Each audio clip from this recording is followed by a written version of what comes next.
L'ouverture de ce DU est pour moi quelque chose de très particulier. D'abord parce que je me retrouve dans ma famille. Je crois que la rhumatologie, c'est quand même une discipline dans laquelle j'évolue maintenant depuis de nombreuses années et qui compte évidemment pour moi viscéralement. Et puis aussi parce que je vois dans la salle de très nombreux, pour ne pas dire tous, les visages amis et plus que des confrères, puisque nous avons vécu ensemble des moments extrêmement forts dans le courant de nos carrières professionnelles, de nos vies professionnelles et très souvent même pour un grand nombre d'entre vous, nos vies personnelles. Et cela évidemment fait créer des liens et des attaches absolument fondamentaux. Pour revenir à ce DU aussi, comme vous le savez, a été une très longue bataille. D'abord parce que nous avons cru à l'échographie ostéo-articulaire dès le départ, que nous avons mis en place un plan de formation et je remercie tous ceux qui ont accepté d'aller en formation parmi les tout premiers échographistes. C'est comme ça que je dois dire, Monsieur Baheri, n'est-ce pas? Échographistes qui ont accepté de partir en formation, et en tout cas dans le service, il y a eu parmi les premiers le professeur Rachid Baheri, le professeur Karima Ben Bouazza, et il y a eu aussi le docteur Yaqoubi, qui ont, je peux vous le garantir, passé des journées et des nuits sans sommeil autour du premier échographe de l'hôpital pour apprendre l'échographie et qui sont devenus aujourd'hui de brillants échographistes, et je tiens à les en féliciter. Et puis vous aurez aussi parmi les formateurs de brillantes échographistes également, le docteur Souad Aktao, le docteur Hanan Kane, et je ne sais pas, je regarde, est-ce que j'ai oublié quelqu'un? Vous m'excuserez si j'ai oublié quelqu'un, mais vous verrez que leurs compétences se sont véritablement développées et qu'on peut être tout à fait fier aujourd'hui d'avoir une équipe d'échographistes à même de former donc des formateurs qui vont assurer une formation et qui vont bien entendu permettre que l'échographie devienne, comme vous le savez, comme on dit, le stéthoscope du rhumatologue, et évidemment nous y croyons très fort.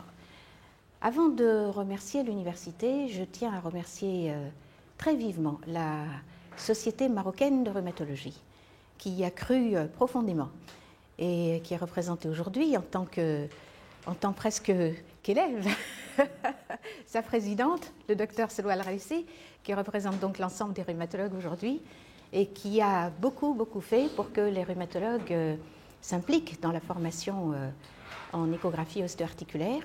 En fait, je crois qu'il n'y a pas eu besoin de les pousser beaucoup, mais l'énergie qu'a mis la Société marocaine de rhumatologie pour nous aider à mettre en place ce DU est fondamentale et il faut lui reconnaître ce mérite et constater, et j'espère que là se poursuivra à travers le temps, que l'unité des rhumatologues à travers leur société est quelque chose de fondamental et j'espère très sincèrement, à regarder certains exemples des pays collègues, frères et amis, les pays arabes où malheureusement très souvent il y a des dissensions au sein de sociétés, de ligues dans le même pays et la division malheureusement crée l'affaiblissement. Il faut espérer que nous saurons éviter cet écueil. En tout cas, il faudrait que nous fassions le maximum pour que cet écueil soit évité et que notre société continue à garder le poids qu'elle mérite d'avoir pour représenter les rhumatologues que nous sommes, quelles que soient nos origines, nos lieux de formation, nos lieux d'exercice. Et je crois que c'est extrêmement important. Et vous voir tous réunis aujourd'hui de villes différentes souligne l'intérêt justement de cette adhésion, de cette cohésion. Je remercierai bien sûr l'université qui nous a appuyés, qui nous a écoutés, qui nous a permis, malgré les difficultés administratives auxquelles évidemment il a fallu qu'on souscrive, et c'est tout à fait normal, il y a des obligations auxquelles personne n'échappe, c'est tout à fait normal, de nous avoir permis de mettre en place ce DU. Et puis, bien sûr, je remercie notre faculté de nous avoir accompagnés, non seulement moi-même, mais tous les collègues et en particulier le conseil de faculté auquel a assisté le professeur Baheri. Et il a pu se rendre compte que le conseil de faculté était extrêmement favorable à la mise en place de ce DU et nous n'avons eu aucune difficulté. Le retard que nous avons accusé est dû simplement à des considérations administratives et non pas à des considérations de reconnaissance du diplôme universitaire d'échographie ostéo-articulaire de la faculté de médecine et de pharmacie de Rabat et je crois qu'il faut qu'on s'en félicite. Le professeur Bahri m'a demandé de faire une introduction de 30 minutes. Je ne ferai pas une introduction de 30 minutes parce que, comme il le sait, l'échographie, c'est d'abord la pratique, c'est rentrer vraiment très vite dans le sujet. Donc, je voudrais peut-être simplement, avant de passer au vif du sujet et permettre que ce DU commence, vous remercier encore tous d'être là aujourd'hui, de vous remettre sur les bancs des étudiants. Et vous voyez que notre faculté a fait quand même un grand effort pour essayer de remettre à niveau les salles de séminaire, les amphithéâtres, les cours, rendre hommage aux enseignants. Et puis je voudrais, avant de conclure, vous montrer le logo. Il est là, mais vous l'avez au début. C'est le logo de notre cinquantenaire, puisque la faculté de médecine et de pharmacie de Rabat va fêter ses 50 ans le 16 octobre 2012, puisqu'elle a été inaugurée le 16 octobre 1962 par feu Sa Majesté le roi Hassan II. Et en revoyant les discours de Sa Majesté, le discours d'inauguration de la faculté, Sa Majesté le roi Hassan II disait « Cette faculté devra être un lieu d'enseignement d'une médecine avancée, prenant en considération l'enseignement intégré », alors que ce mot n'existait pas encore, et on est en train de relire les discours et c'est absolument considérable. On ne parlait pas à l'époque d'enseignement intégré, ça n'existait pas. Il parlait d'enseignement intégré, il parlait d'enseignement au lit du malade, et il parlait de l'enseignement pratique que tout médecin doit avoir, bien plus important que l'enseignement théorique. Et je crois que c'est assez visionnaire comme conception des choses, puisqu'effectivement aujourd'hui, c'est ce sur lequel nous essayons de batailler. Et notre faculté est en train de faire une révision des programmes sur laquelle nous travaillons depuis le mois de septembre dernier, depuis juillet dernier, depuis le dernier conseil de faculté qui sera mis en application à la rentrée prochaine, où il faut convaincre nos collègues, mais maintenant ça devient beaucoup plus facile de les convaincre que ce n'est pas le nombre d'heures d'enseignement qui est important, mais c'est prendre en considération le plus important et puis surtout donner aux étudiants l'envie d'apprendre tout seul, donc l'auto-apprentissage qui est fondamental. Donc là aussi, c'est pour vous dire qu'en échographie, on vous apprendra un certain nombre de choses, mais vous le savez, ce n'est pas aux médecins expérimentés que vous êtes que je vais dire ça, mais on vous apprendra un certain nombre de choses. Et puis ensuite, il y aura beaucoup de pratiques personnelles pour s'y mettre. Et je peux vous dire que moi, j'ai eu 3 coachs extraordinaires, et en particulier depuis quelque temps, M. Bahri, et puis surtout Mme Aktao et Mme Rkain. Et Mme Rkain m'a accompagnée et m'accompagne encore aujourd'hui, chaque fois que j'ai besoin d'aller vérifier, parce que vous verrez que la pratique, c'est autre chose, évidemment, que la théorie. Et c'est extrêmement important. Et j'ai considérablement apprécié cet échange intergénérationnel et l'apport que l'on peut se donner mutuellement. Et je vous assure en tout cas que pour moi, ce DU, lorsque j'ai été en tant qu'étudiante et aujourd'hui un petit peu de l'autre côté de la barrière, mais je ne suis pas une experte en échographie, loin de là, j'ai encore beaucoup à apprendre, ça a été non seulement un formidable exercice de pratique et d'exercice intellectuel, et je crois que vous êtes tous là pour ça, mais ça a été aussi un échange humain et personnel considérable. Et merci à tous ceux qui ont fait que j'ai trouvé ce moment extrêmement passionnant. Et j'espère que ce sera également la même chose pour vous. Voilà, je crois que c'est ce que j'avais à vous dire en introduction. Peut-être le coordonnateur, le maître de séance me donnera 1 ou 2 minutes pour répondre à quelques questions si vous souhaitez en poser. Sinon, si vous n'avez pas de questions, on passera directement au vif du sujet. Donc on va regarder si... pas de questions? Oui, Madame Benis. Évidemment, on aura un diplôme, mais qui sera représenté comment sous forme d'évaluation?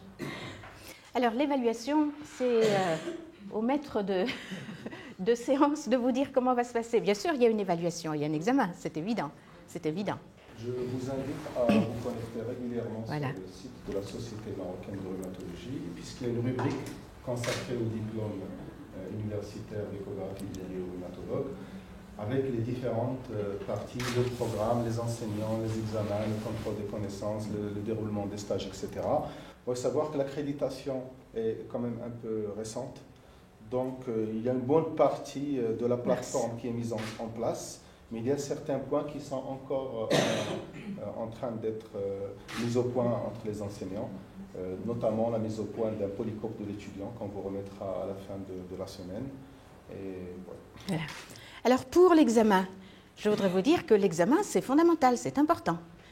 En ce qui me concerne, moi j'ai passé le DU en 2009 à Paris, à la Pitié-Salpêtrière, et j'avais avec moi comme étudiant le chef de service de Clermont-Ferrand, le professeur Marcelli, j'avais un ou deux doyens de faculté de médecine, j'avais avec moi aussi du Maroc le professeur Selma El-Hassani.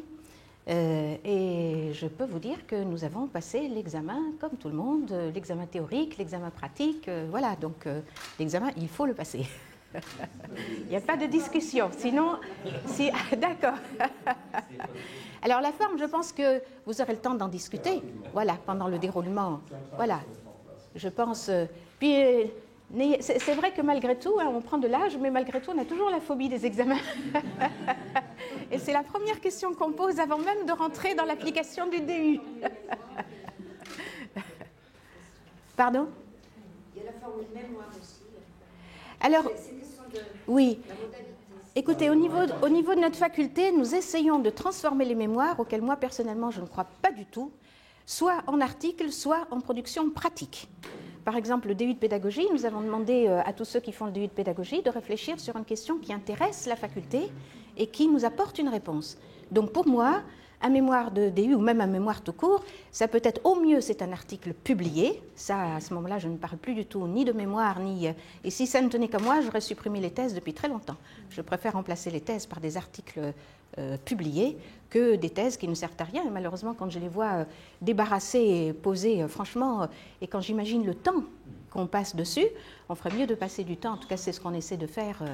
Et aujourd'hui, nous avons obtenu l'accord de notre université pour que pour nos étudiants, ceux qui ont publié un article dans une revue indexée, internationale indexée, sont dispensés de thèse. Ils soutiennent leur thèse, ce n'est pas qu'ils ne la, mais ils la soutiennent sur leur article et ils sont dispensés de thèse. Ça prendra un peu de temps, évidemment, pour qu'on ait des candidats, mais c'est quelque chose sur lequel il faut travailler, parce que si on réfléchit aussi en termes de productivité du Maroc au niveau de la recherche internationale, franchement, si vous remplacez ces centaines de thèses qui ne servent à rien par des articles publiés à l'international, c'est infiniment mieux.